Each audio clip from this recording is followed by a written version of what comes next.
l'oració simple. Hem vist tots els tipus de sintagmes, quines paraules formen els seus nuclis, els seus complements, quins són complements del nom, de l'adjectiu, de l'adverbi i complements del verb. Hem fet a la pissarra una frase molt llarga, que era una mica estranya, però és perquè sortia una mica de tot. Bé, la frase és: les meves 3 millors amigues de l'institut van comprar bombons per la professora alegrement a Can Fornés ahir. Hem de destriar el primer de tot subjecte predicat. Qui ens fa l'acció i quina acció es fa.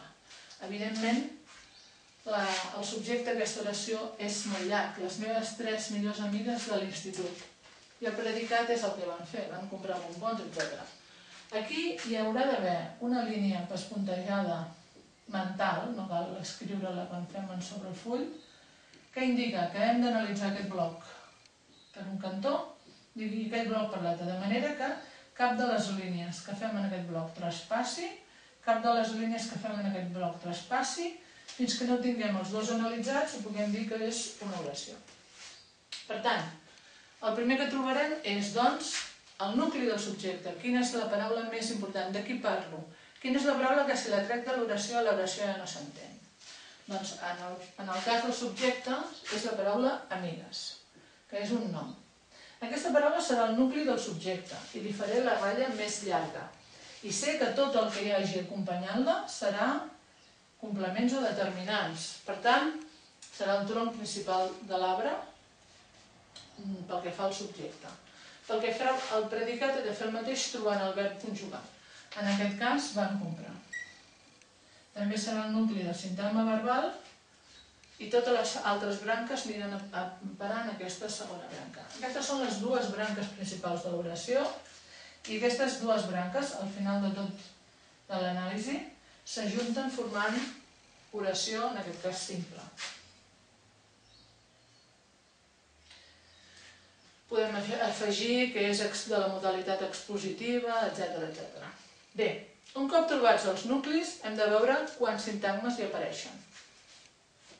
Per una banda tinc les meves 3 millors amigues, que és una sola cosa, tot i que dins té altres coses, i de l'institut, que és una altra. Per tant, aquí tinc un sintagma i aquí, aparentment, en tinc un altre, després mirarem. Bombons per la professora alegrement a Can Fornés ahir són 5 significats diferents. Una cosa són els bombons, una altra cosa que siguin per la professora, una altra cosa que sigui alegrement, una altra cosa que sigui Can Fornés i una altra cosa que sigui ahir. Per tant, aquí sí que és clarament 2, 3, 4, 5 sintagmes diferents. Aquí, aparentment, això semblava un sol sintagma, però d'aquestes paraules que tinc aquí he de saber diferenciar que n'hi ha una que és més important que les altres, que és la paraula millors. Millors és un adjectiu i és molt més important que un determinant possessiu i un determinant numeral. Els adjectius, com els noms, els adverbis i els verbs, ja sabem que són nucli de sintagma. Per tant, aquí tinc una ratlla de nucli de sintagma adjectival.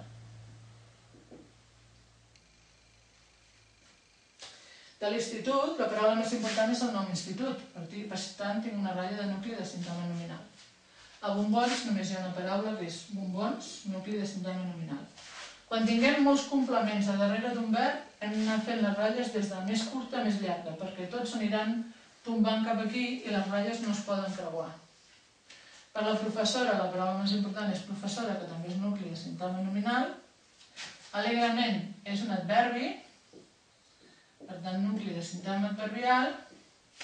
Can Fornés tinc un nom propi, nucli de sintagma nominal, i ahir és un adverbi, nucli de sintagma adverbial. Ara tinc els nuclis de tots els sintagmes de l'oració.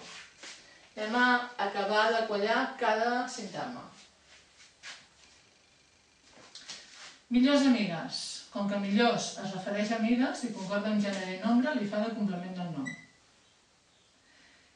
3 és un determinant i les meves és un altre determinant. Fixeu-vos que jo podria dir les meves amigues, podria dir les 3 amigues, podria dir les millors amigues, fins i tot podria diferenciar que això és un article.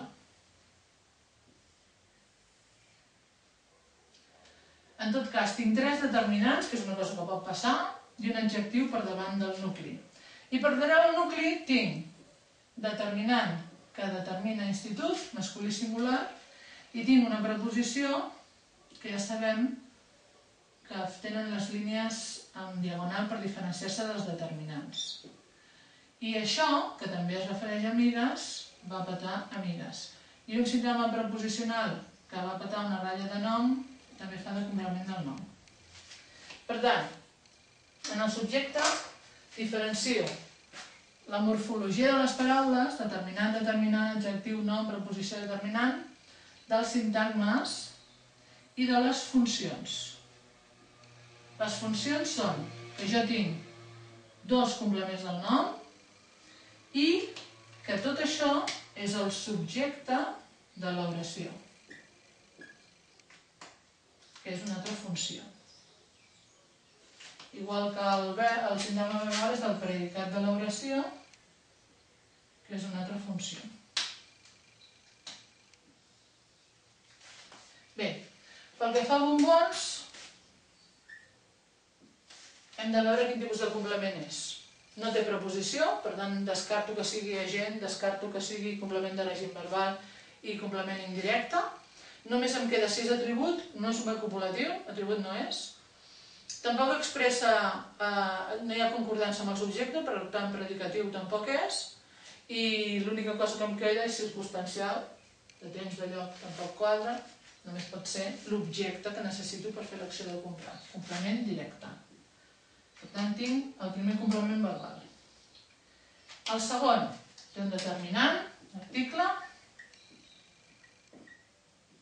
i té una preposició composta que fa que aquest sintagma nominal es torni sintagma preposicional. Com que també és complement del verb, he de veure de quin tipus és. Ara té preposició. Com que és una persona i és a qui li faig l'acció del verb, és un complement indirecte.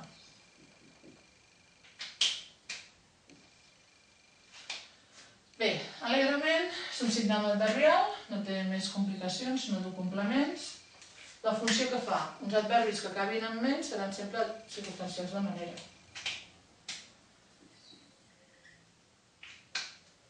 La manera com es fa l'acció. A Can Fornès, això seria un determinant i això seria una preposició. Formarien un sintagma nominal i, tots dos junts, un sintagma preposicional. També faria funció en relació al verb, en aquest cas seria un circumstancial de lloc, perquè és el lloc on es fa l'acció de comprar els bombons. I per últim, a la I, que és un adverbi, l'últim complement verbal, la funció és la de circumstancial de temps perquè és el moment temporal en què s'ha fet l'acció del verb. Com veieu, doncs, l'anàlisi sintàctica és una representació gràfica de les relacions de jerarquia que hi ha entre les paraules d'una oració.